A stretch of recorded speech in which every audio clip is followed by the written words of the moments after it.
bagaimana tumbuhan menghasilkan makanan ya. Tumbuhan menggunakan energi cahaya matahari untuk memproduksi makanannya sendiri agar tetap bertahan hidup. Proses membuat makanan pada tumbuhan disebut fotosintesis.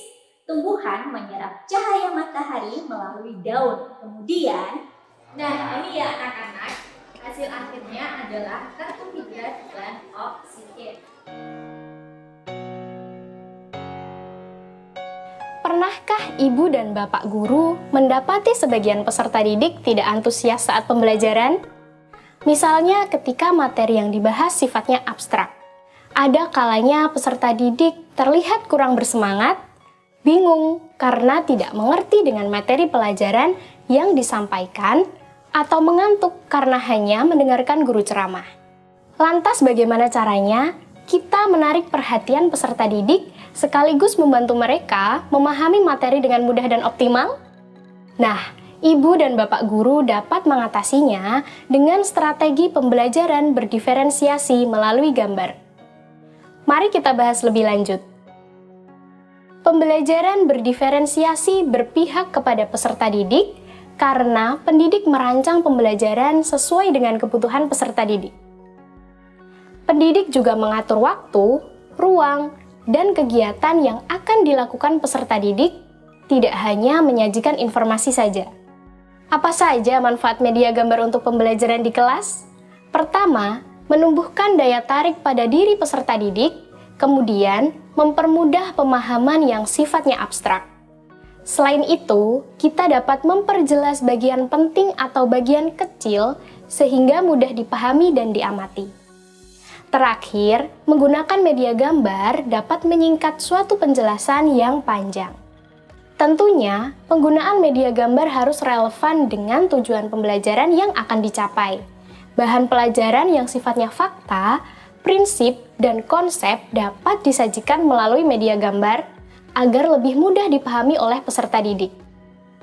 Dalam suatu pembelajaran, diferensiasi melalui gambar dapat dilakukan pada komponen pembelajaran sebagai berikut, yaitu: pertama, konten. Guru menyajikan materi menggunakan media pembelajaran visual seperti gambar, berupa poster, atau infografis lainnya.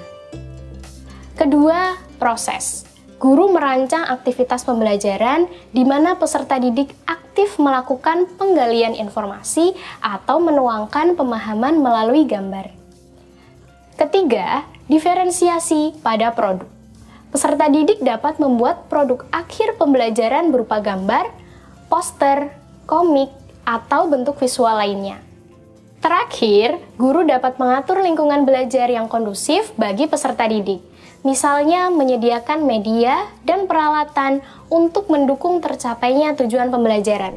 Ibu dan bapak guru, berikut ini adalah ragam aktivitas dalam pembelajaran berdiferensiasi melalui gambar. Pertama, membuat ilustrasi. Peserta didik diajak mengilustrasikan sesuatu sesuai dengan tema pembelajaran. Misalnya, menggambar buah yang paling disukai.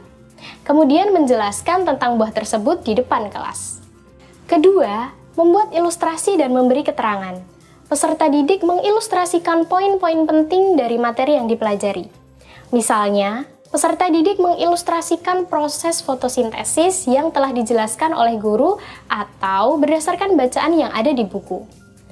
Ketika membuat ilustrasi, peserta didik menuangkan kreativitas dan pemahamannya tentang proses fotosintesis. Ilustrasi yang dibuat kemudian dilengkapi dengan keterangan berupa tulisan dan simbol grafis seperti tanda panah untuk menjelaskan proses fotosintesis. Selanjutnya, membuat mind map atau peta konsep. Aktivitas ini membantu peserta didik mengorganisasikan detail informasi yang banyak agar lebih mudah dipahami. Keempat, membuat comic strip. Aktivitas ini melatih peserta didik untuk mengurutkan suatu proses atau kejadian. Misalnya, peserta didik membuat komik strip tentang proses fotosintesis. Maka, peserta didik mengilustrasikan setiap tahap proses fotosintesis, menuliskan keterangan penjelas, dan menyusunnya sesuai dengan urutan proses.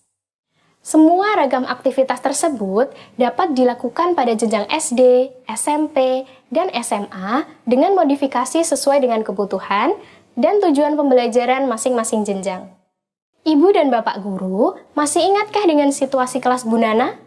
Mari kita lihat bagaimana Bu Nana meningkatkan antusias peserta didiknya dengan aktivitas pembelajaran berdiferensiasi melalui gambar.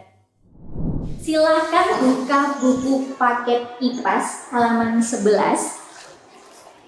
Nah, coba kalian pelajari dan pahami proses fotosintesis pada gambar di buku tersebut.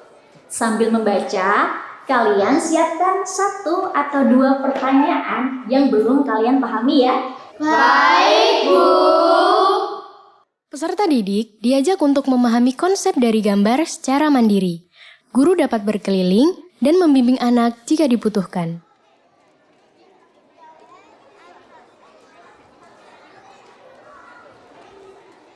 Waktu belajar mandirinya sudah habis, sekarang saatnya kalian diskusikan pertanyaan kalian bersama teman sebangku ya. Murid diarahkan untuk bertukar gagasan dan saling belajar dari temannya. Selama kegiatan ini, guru dapat berkeliling kembali dan memastikan setiap bangku melakukan diskusi. Setelah murid saling bertukar gagasan dan belajar dari temannya, guru menguatkan pemahaman konsep di kelompok besar. Sekarang Ibu akan memberikan lembar kegiatan dan buatlah ilustrasi tentang tahapan proses fotosintesis dan jangan lupa diberi keterangan dan penjelasan ya. Baik, Bu. Nah, itu tadi contoh pembelajaran berdiferensiasi melalui gambar. Cara-cara ini bisa memudahkan peserta didik untuk memahami konsep yang abstrak ke dalam bentuk yang lebih konkret. Peserta didik pun tidak bosan, karena pembelajaran tidak selalu ceramah dan menjawab soal pertanyaan. Pendidik juga bisa melihat seberapa jauh pemahaman peserta didik dari asesmen yang diberikan. Menyenangkan ya? Selamat mencoba!